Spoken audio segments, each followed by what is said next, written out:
لنرجمنكم وليمسنكم منا عذاب أليم لا تغن عني شفاعتهم شيئا ولا ينقذون إن كانت إلا صيحة واحدة فإذا هم خامدون. Malumunuz bugün Şehit Aytaç Baran'ın şehadet yıl dönümü. Bugün gökyüzünün öğrencisi, yeryüzünün öğretmeni olan Hüseyni Mektebin şehadet öğretmenlerinden olan Şehit Aytaç Baran'ın şehadet yıl dönümü. Bugün azizimizin, öğretmenimizin, kıymetli ağabeyimizin mürted örgüt tarafından hunharca ve kalleşçe şehit edildiği gün. Bugün şehitlik sokaklarının Aytaç ağabeyimizin kanıyla bereketlendiği gün. Malumunuz şehadet bizler için bir kayıp değil, aksine bereket vesilesidir. Allah Teala Kur'an-ı Kerim'de şöyle buyurur. Estaizu billah. وَلَا تَقُولُوا لِمَنْ يُقْتَلُ فِي سَب۪يلِ اللّٰهِ اَمْوَاتٍ بَلْ اَحْيَاءٌ وَلَاكِنْ لَا تَشْعُرُونَ. Allah yolunda öldürülenlere sakın ha ölüler demeyin. Onlar diridirler fakat siz farkında değilsiniz. Biz bu ayete hakkal yakin iman etmiş bir topluluğuz. Zalimler ve hunharlar istediği kadar hocalarımızı, ağabeylerimizi, öğretmenlerimizi şehit etsinler. Bizler bu bölgeyi, bu dünyayı, bu toprakları hiçbir zaman zalimlere ve kafirlere terk etmedik ve etmeyeceğiz inşallah. Programımıza başlamadan evvel kısaca akışı arz etmek istiyorum. Programımız Yasin'in okunmasıyla başlayacak, Kur'an-ı Kerim tilavetiyle başlayacak. Hemen akabinde günün anlam ve önemine dair Molla Recai Güler bir konuşma yapacak ve yapılacak dua ile programımız buradan nihayete erecektir. Şimdi de Kur'an-ı Kerim tilaveti için Ammar Zeren hocamı sahneye davet ediyorum. Buyurun hocam. Euzu billahi mineşşeytanirracim. Bismillahirrahmanirrahim. Yasin vel Kur'anil hakim inneke leminel murselin. على صراط مستقيم تنزيل العزيز الرحيم لتنذر قوما ما أنذر آباؤهم فهم غافلون لقد حق القول على أكثرهم فهم لا يؤمنون إنا جعلنا في أعناقهم أغلالا فهي إلى الأذقان فهم مقمحون ربنا يعلم إنا إليكم لمرسلون وما علينا إلا البلاغ المبين قالوا إنا تطيرنا بكم لئن لم تنتهوا لنرجمنكم وليمسنكم منا عذاب أليم إني إذا لفي ضلال مبين إني آمنت بربكم فاسمعون قيل ادخل الجنة قال يا ليت قومي يعلمون بما غفر لي ربي وجعلني من المكرمين ألم يروا كما أهلكنا قبلهم من القرون أنهم إليهم لا يرجعون ليأكلوا من ثمره وما عملته أيديهم أفلا يشكرون سبحان الذي خلق الأزواج كلها مما تنبت الأرض ومن أنفسهم ومما لا يعلمون قمر قدرناه منازل حتى عاد كالعرجون القديم لا الشمس ينبغي لها أن تدرك القمر ولا الليل سابق النهار إلا رحمة منا ومتاعا إلى حين وإذا قيل لهم اتقوا ما بين أيديكم وما خلفكم لعلكم ترحمون ويقولون متى هذا الوعد إن كنتم صادقين ما ينظرون إلا صيحة واحدة تأخذهم وهم يخصمون اتخذوا من دون الله آلهة لعلهم ينصرون لا يستطيعون نصرهم وهم لهم جند محضرون فلا يحزنك قولهم إنا نعلم ما يسرون وما يعلنون أوليس الذي خلق السماوات والأرض بقادر على أن يخلق مثلهم بلى وهو الخلاق العليم إنما أمره إذا أراد شيئا أن يقول له كن فيكون صدق الله العظيم سبحان ربك رب العزة عما يصفون وسلام على المرسلين والحمد لله رب العالمين الفاتحة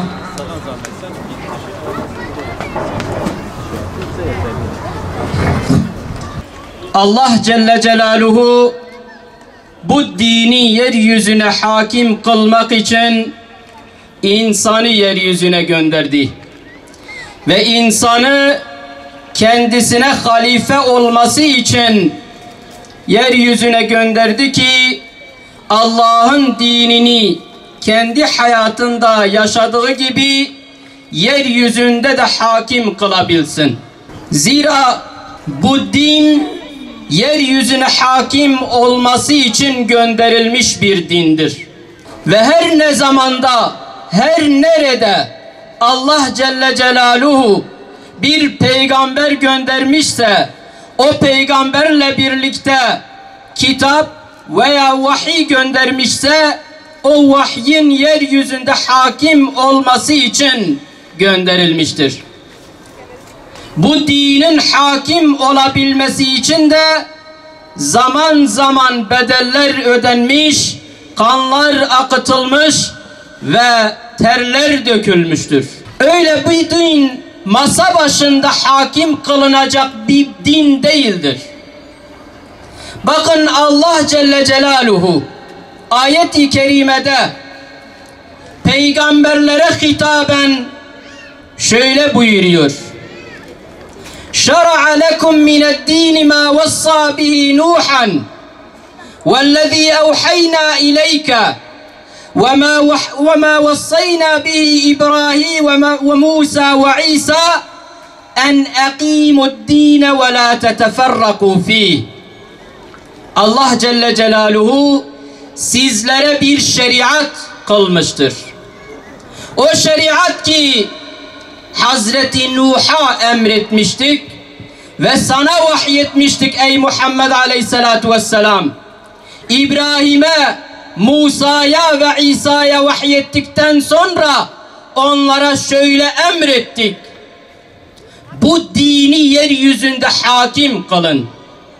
Ve bu dini yeryüzünde hakim kılma konusunda tefrikaya düşmeyin. Bunun için ne gerekiyorsa onu yapın.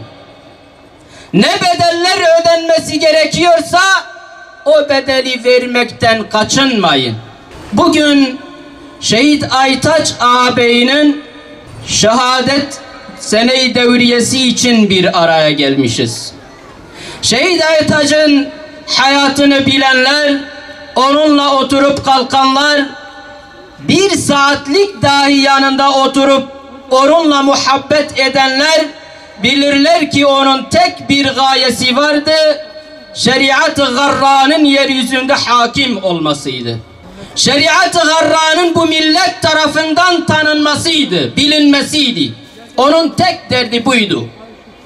Ve Şehit Aytaç gibi bu uğurda hiçbir bedelden çekinmeyen diğer bütün arkadaşlarının da tek gaye ve hedefi var. O da bu dinin tanınması, bu milletin bu din ile izzet ve şeref bulmasıdır.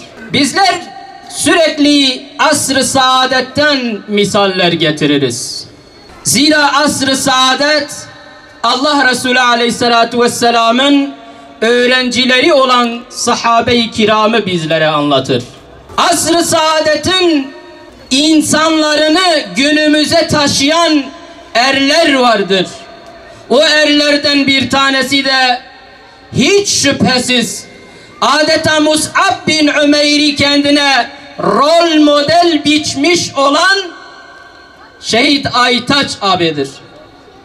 Nasıl ki Mus'ab bin Ümeyr peygamber tarafından Medine'ye davetçi olması için gönderildi ve Medine'ye gittikten sonra hiçbir evi boş bırakmadan ulaşabildiği herkese gidip bu dini Medine'nin her yerine yaydıysa ve bu uğurda mücadele verdiyse hiç şüpheniz olmasın ki Mus'ab'ı kendine önder ve örnek seçmiş olan Aytaç abide şehitlikte, bağlarda vesaire diğer Diyarbakır'ın sokak ve küçelerinde Allah'ın dinini insanlara anlatmak için ömrünü adamıştı.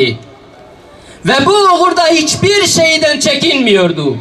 Şehadetinden birkaç gün evvel kendisine böyle bir eylemin gerçekleştirilebileceği hakkında bilgi verilmesine rağmen Aytaç abi evinde oturmadı, istirahate çekilmedi, tehditler var, evimde oturayım demedi, ne gerekiyorsa onu yaptı. Allah'ın dinini yeryüzüne yayma mücadelesine devam etti. İşte bizler bu insanları tanıdıkça, bu insanlarla birlikte oldukça, onların davasını kendimize dava edindikçe izzet ve şerefi buluruz. Bugün aynı dava Filistin'de, Gazze'de yürütülüyor. Dava bir, mücadele bir, ancak belki şekilleri değişiyor. Orada izzet destanları yazılıyor. Nasıl ki burada, bu topraklarda mürtet örgüte karşı 90'larda ve günümüze kadar yapılan mücadele gibi. Bu mücadele öyle basit bir mücadele değildir. Binlerce insanın kanıyla beslenmiş olan bir davadır. Cesetleri yakılan şehitlerin davasıdır bu dava. Binalardan atılan şehitlerin davasıdır bu dava. Sokaklarda yüzüstü bu dava uğruna şehit düşen Şehit Aytaç'ın davasıdır bu dava. Ve her şeyden önce bu davanın sahibi Allah Celle Celaluhu'dur. Ve hiç unutmayalım ki eğer bizler yeryüzünde izzet ve şeref istiyorsak, izzet ve şerefi arıyorsak, hiç şüpheniz olmasın bu izzet bu dindedir. Hazreti Ömer radıyallahu anhu 1400 yıl önce bizlere bir uyarıda bulunuyor. Nahnu ümmetun diyor. Bizler bir ümmetiz, bir kavimiz. E'azzenallahu bil İslam. İslam ile Allah Celle Celaluhu bizlere izzet ve şerefi vermiştir. Ve mehme btegaynel izzete bi gayrihi efellenallah. Bizler izzet ve şerefi bu dinin dışında bir dinde, bir ideolojide, bir fikirde ararsak, emperyalistlerin kapısında ararsak, sözde medeni Avrupa'nın peşinde koşturarak ararsak, Allah Celle Celaluhu bizleri zelil eder. Bugün içinde bulunduğumuz durum bunu anlatmıyor mu? Şu kendilerine İslam ülkeleri dediğimiz ülkeler, aslında İslam ülkesi denilmemesi gerekir. Ancak denilse halkı Müslüman olan ülkeler diyebileceğimiz bu ülkeler bu zilleti bundan dolayı tatmıyorlar mı?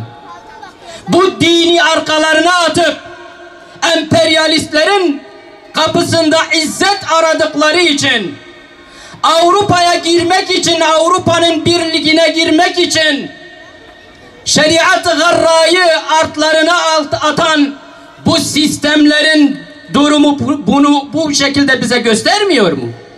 içinde bulundukları bu zillet bunu göstermiyor mu? Allah Celle Celaluhu bizlere bir din göndermiş ve izzet ve şerefin bu dinle olacağını bize bildirmiştir.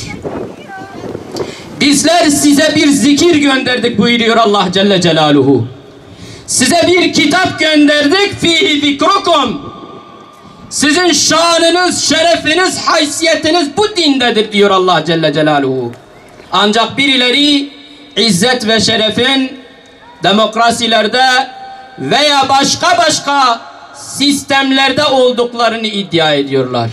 Ancak o sistemlerin peşine düşenler, takılanlar, görüyoruz ki bugün nasıl o emperyalistlerin kölesi haline gelmiş, o soysuzlara karşı bir kelime dahi söyleyemiyor. O soysuzların lideri konumunda olan Netanyahu tek bir kelime söyler. Der ki oturun yerinizde.